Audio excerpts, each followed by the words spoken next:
Before we join our commentary team, let's just take you outside. Ibrox Park, special, I think, in football terms. An extraordinary place.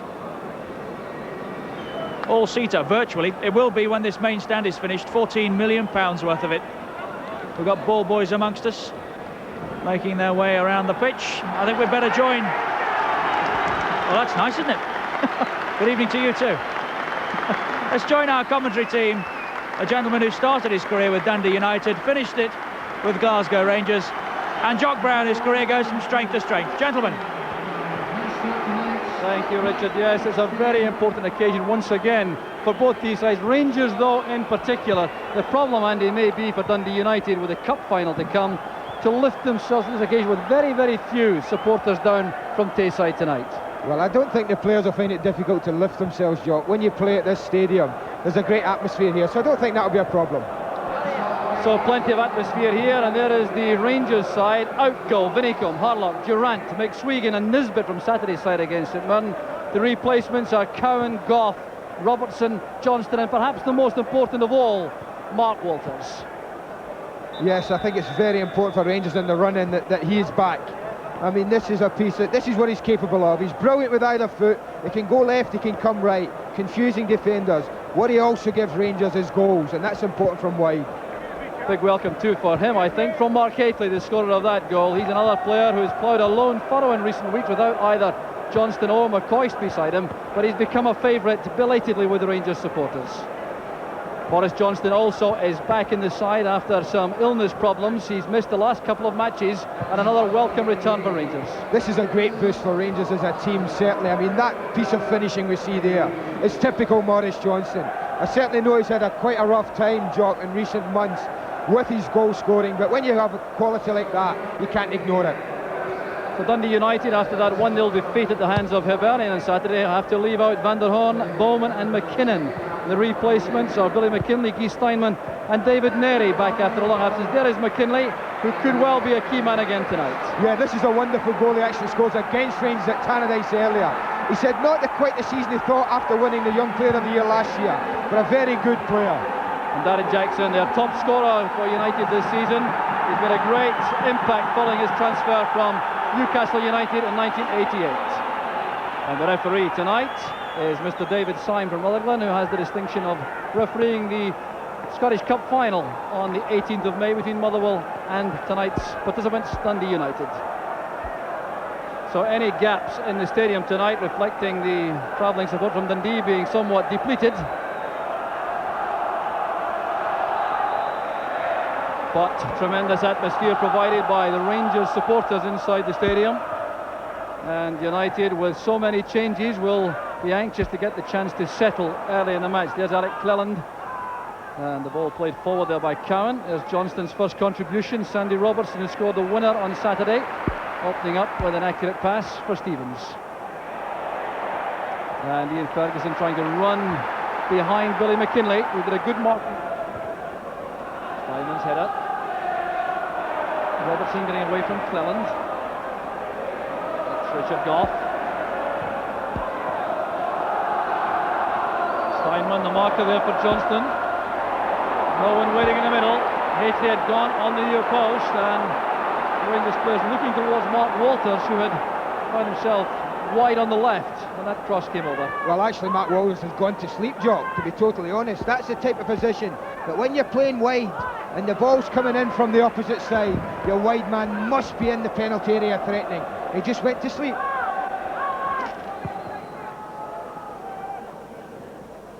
A delicate little glance there from Hateley, trying to exploit the pace of Walters. He's away from Malpass.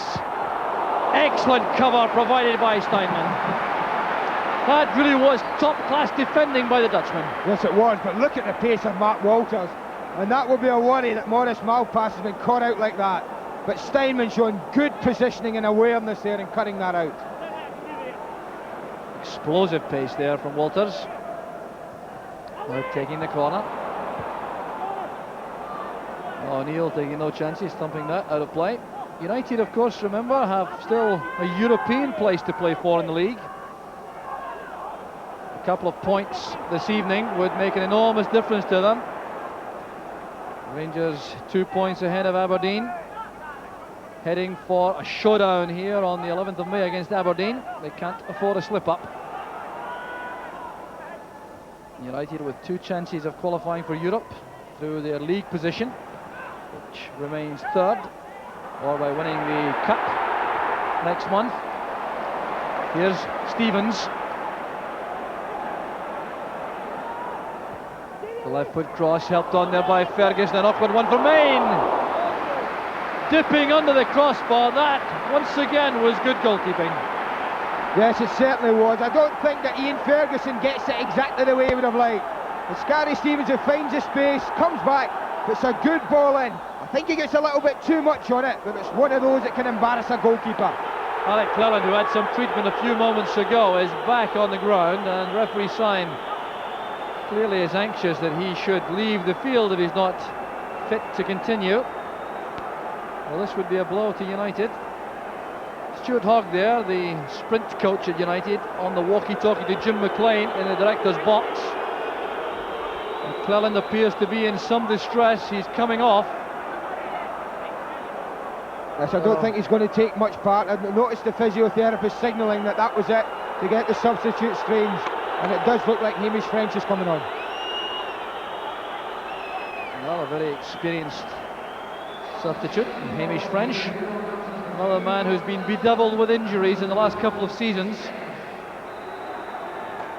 So an enforced change by United. Cleland is off injured, and Hamish French may well go into exactly the same position.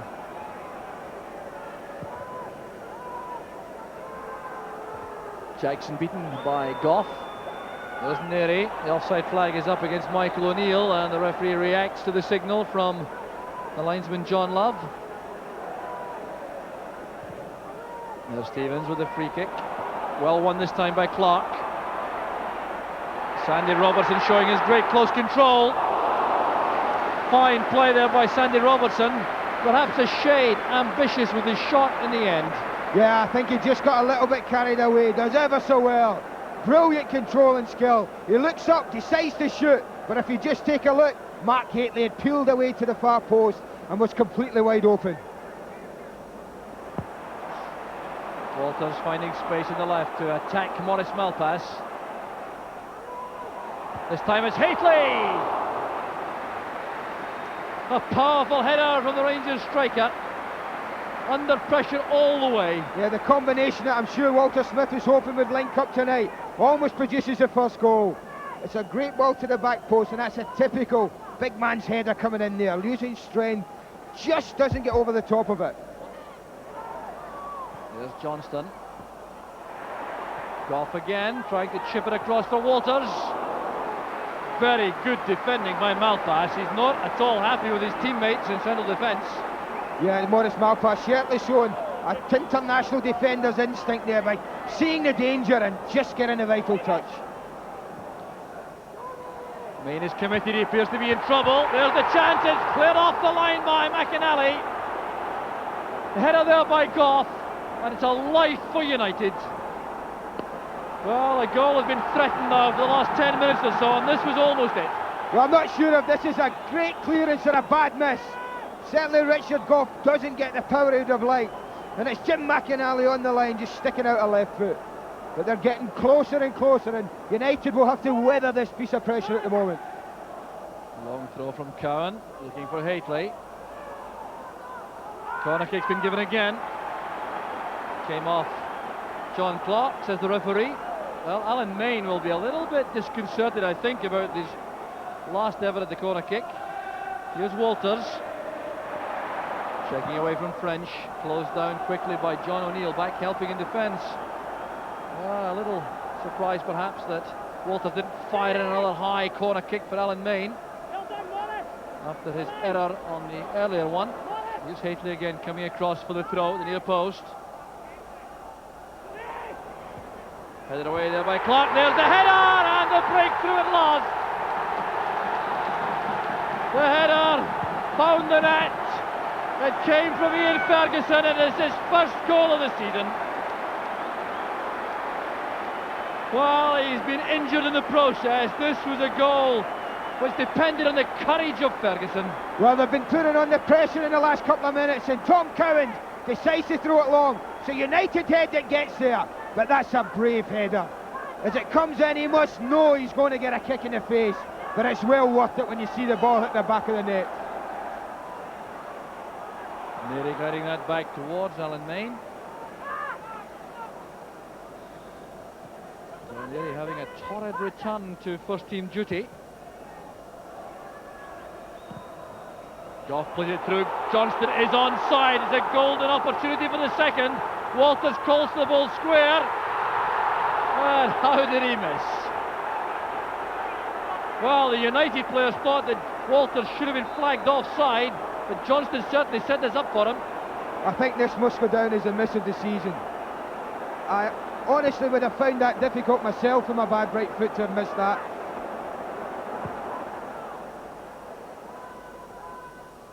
So there's Jackson with a header in midfield. McInally, now Malpass.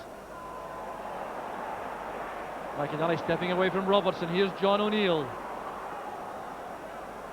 Taking on Cowan again. Oh, that's good play by O'Neill. There's the chance on for Michael O'Neill. That appeared to be cleared away there by Michael O'Neill from Ian Ferguson. Well, what an attack that was from United. Billy McKinlay, the player shooting the ball over the bar, but I think we'll find in this replay that Michael O'Neill prevents an own goal. Which I think he probably does as it comes over, and it caused all sorts of problem. It's driven across, it looks like it might be going in, and Rangers just can't clear the lines, and United really don't take advantage of what was a golden opportunity. Gately goes off on one of those forceful runs to the flank, followed by Clark. It's picked up though by Malpass. That's asking a lot of McInally. Spackman snapping into the challenge very quickly, and that is the last tackle of what has been a very entertaining first half. The team separated by Ian Ferguson's excellent, brave goal in 34 minutes. Diving and after the long throw from the left was headed on by John Clark.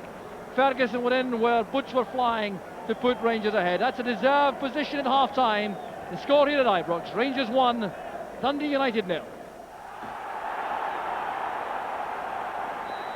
So Rangers, who were so convincing for long spells in that first half, get underway in the second half, looking for an early goal, I'm sure, to settle any remaining nerves, both on the field and in the stands around us. But United will be fired up, I'm sure, to compete in this second period.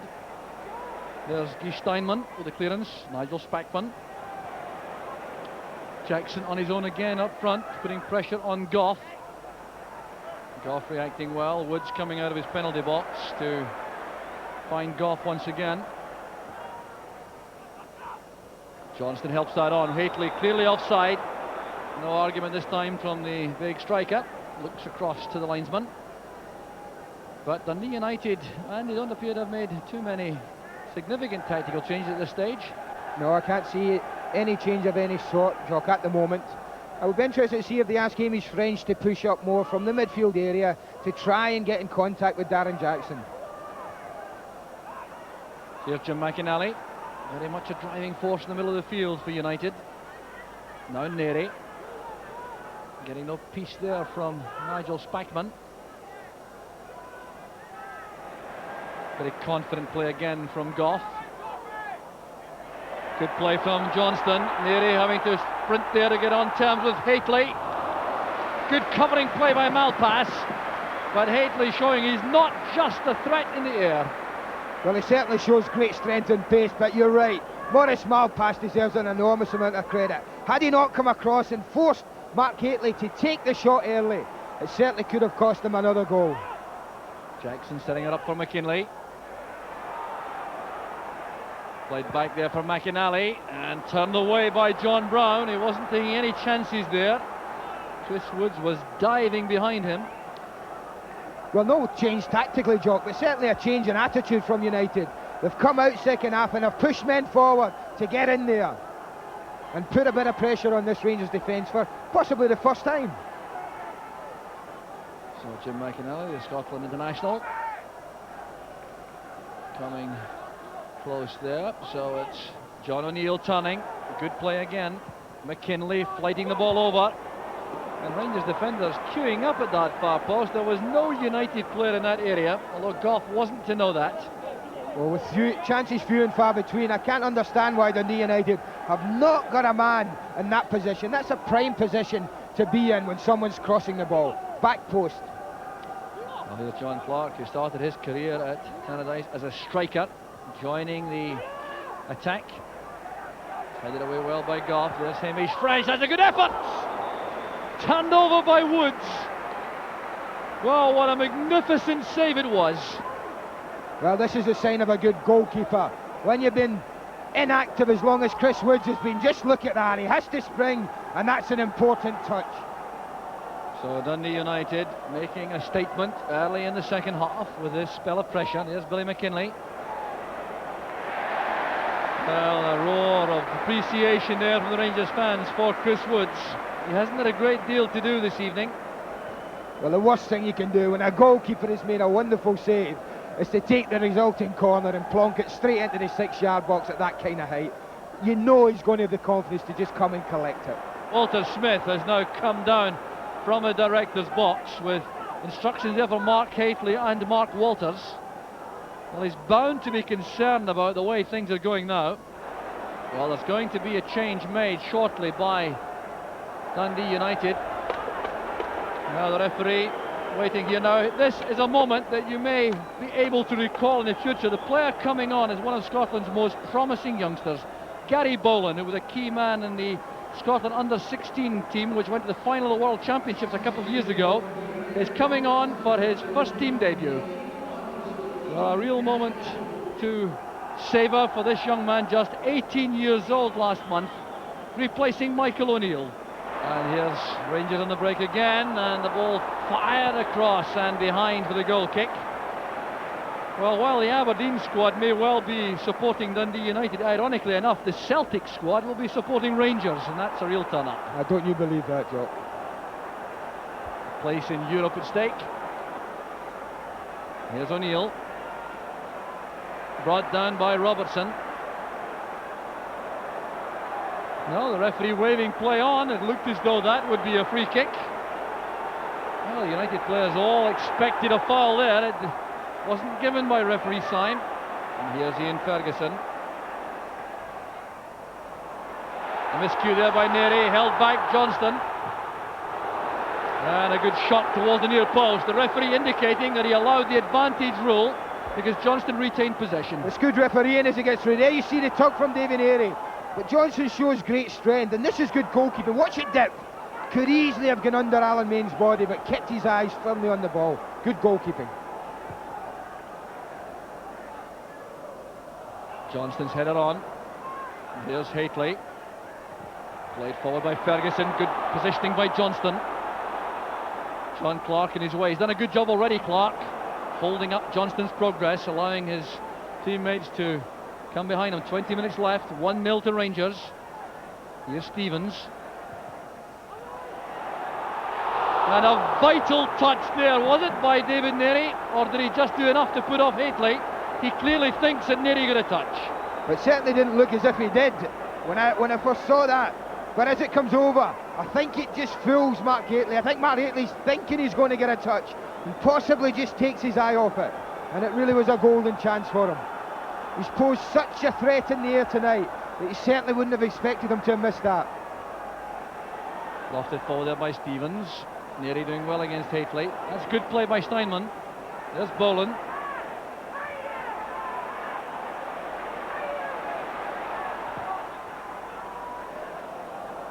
Johnston coming across, chesting it down and getting support from behind in the form of Stevens. Here's Johnston. Rangers happy to retain possession at this stage, take the sting out of Dundee United. That's chested on by Hateley. Well, United have to summon their reserves of stamina and determination again to get the ball back into that Rangers half on a regular basis. They managed that in the opening 15 minutes or so of the second half, but Rangers have proved resilient. Here's McInally.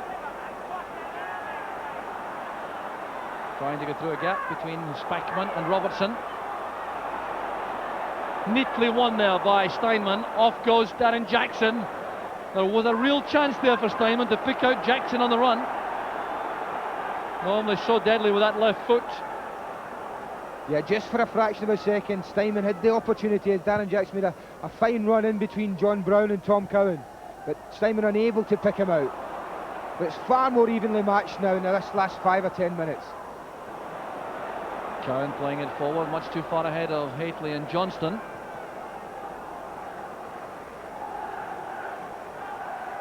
Here's Malpass.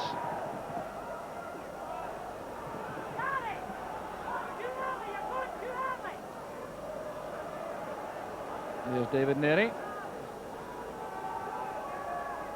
McKinley. Tackled firmly by Robertson. Here's Johnston. McKinley still on the ground as Johnston comes forward. That's for Haitley. He's offside. And the ball driven against Haitley by Ferguson. Helped up by Alan Main. And it could have proved oh so costly as it broke to Maurice Johnston. He looks up, he's looking around, tries to thread it through, Mark Haitley just offside. But even though good goalkeeping for Alan Main, he wasn't to know. Gary Stevens preparing to take a long throw. A long throw gave Rangers their only goal of the match. It was won well by McKinley. There's Gary Bowen with a header. Here's Steinman. A long chase for Jackson. Leading in there, and Brown is away from the Rangers defender. A chance for United. Jackson trying to go all the way himself. It's fine play. There's John O'Neill. And Jackson complaining bitterly to the referee that he was being fouled inside the penalty area. Well, I think that's a rather desperate appeal. Rangers in fact thought that Brown was fouled. There was Jackson, hustled all the way by Spackman. And John O'Neill falling back when he let fly with his shot. Well, that was the one chance. What that man's capable of doing is running away from defences, and he always makes Rangers pay dearly for it. The unfortunate thing for John O'Neill is it dropped behind him. Had it been in front of him, I feel sure that the young man would have buried the ball in the back of the net, and that really is a let-off for Rangers. So the Dundee United players being waved forward by Paul Sturrock on the track. Free kick against Hamish French, who's now on the right side of the attack.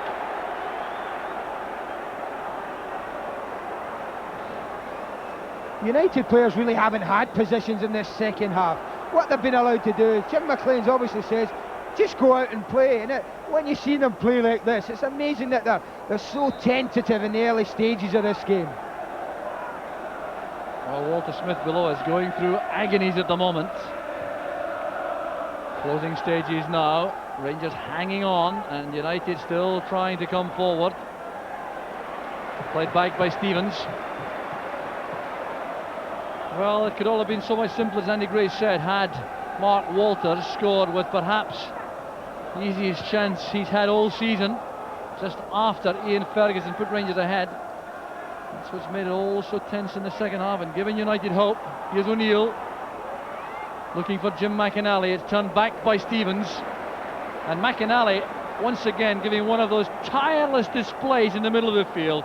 He really is an amazing man as far as stamina is concerned.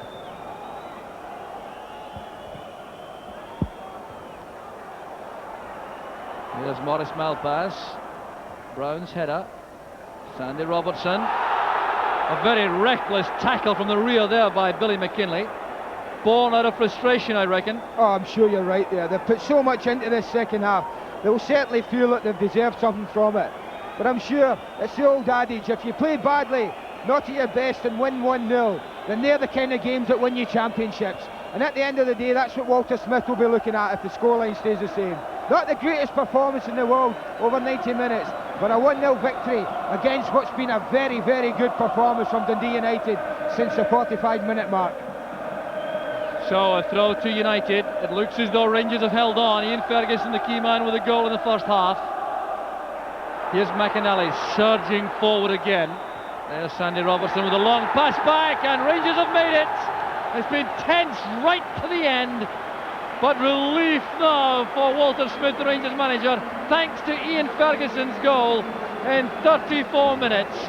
In a spell when Rangers were totally dominant, but it was all so different in that battling second half performance from Dundee United, who will feel at the end of the day they're unlucky not to leave with at least a point. But at full time, the score is Rangers 1, Dundee United 0.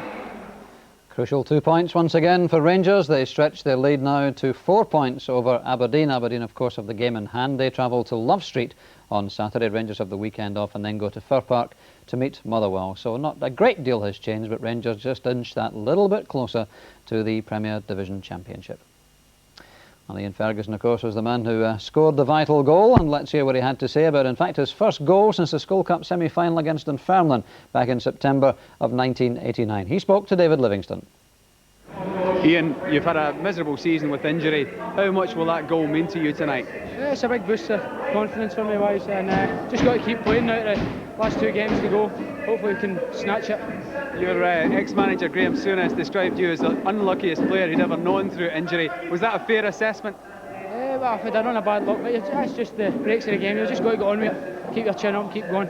One of the brave headers in football in days gone by was Andy Gray, and he gave you the seal of approval for that header. Did at any time you worry about your injury there?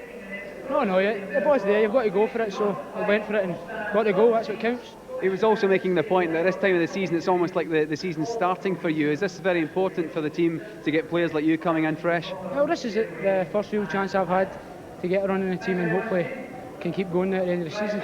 2 games to go, are you going to do it? Hope so. Confident anyway. Thanks very much, Ian. Well done.